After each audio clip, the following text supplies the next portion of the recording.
সবাইকে স্বাগত জানাচ্ছি ফুলগাজী বাজার থেকে। ফুলগাজীতে বন্যার পরিস্থিতি গতকালকে রাত্রে থেকে ফুলগাজীতে হঠাৎ করে বন্যা চলে আসে। দীর্ঘ 3 দিন অনবরত বৃষ্টি হওয়ার কারণে বন্যা উঠে যায় ফুলগাজী বাজারে।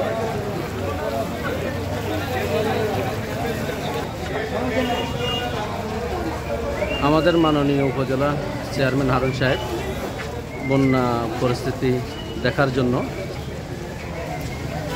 ফুলগাজীতে আসেন। তো এইমাত্রই তিনি চলে যাচ্ছেন এখানে।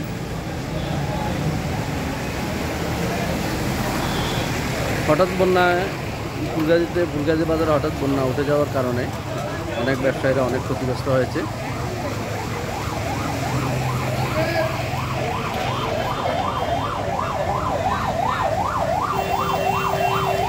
হচ্ছে ফুলগাজী বাজারের দৃশ্য। এখন পানি মোটামুটি কমে গেছে। গতকাল রাত 10টার পর থেকে যে পানি উঠছে সেটি পুরো বাজার তলিয়ে গেছে বন্যা পানির কারণে।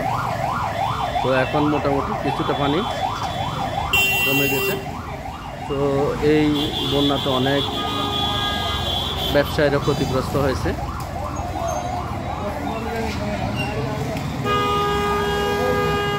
টানা 3 দিন ভারী বর্ষণের কারণে হঠাৎ করে গতকাল রাতে পানি বেড়ে যায় এবং বিভিন্ন জায়গা দিয়ে বাগনা ভাঙে। ওই পানি ফুলগাজী বাজারে এসে এলাকা পুরা ছড়িয়ে যায়। এখান থেকে মালিপাথর, শালদার, ফুলগাজী, নীলক্ষী সম্পূর্ণ সব গ্রামগুলো ছড়িয়ে গেছে। তো এই হচ্ছে বর্তমান ফুলগাজী বাজারের অবস্থা। পুলিশ এবং জনসেবামূলক যারা আছে তারা বিভিন্ন সেবামূলক কাজে নিয়োজিত আছে তারা।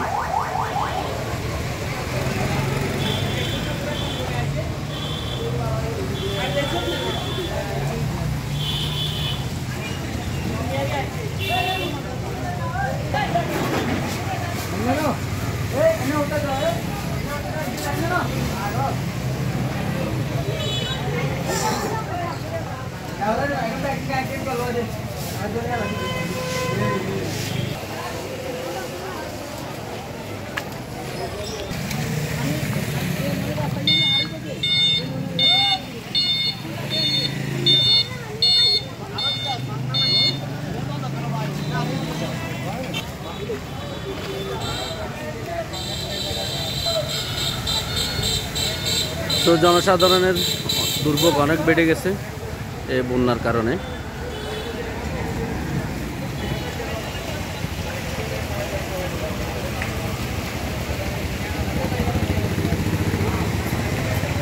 যানবাহনের চলাচলে বিঘ্নতা ঘটতেছে এই বন্যার কারণে এবং জনসাধারণের অনেক কষ্ট হচ্ছে এই বন্যায়।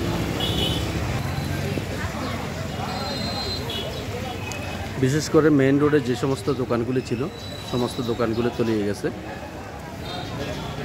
হঠাৎ বন্যার পানি বেড়ে যাওয়ায়, যেহেতু রাত 10টার পরে অনেক দোকান বন্ধ হয়েছে, যারা বন্ধ করে চলে গেছে তারা অনেক ক্ষতিগ্রস্ত হয়েছে।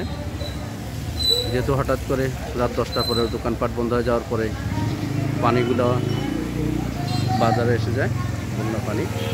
এই ভিতরে অনেক ক্ষতিগ্রস্ত হয়েছে অনেক দোকানদার।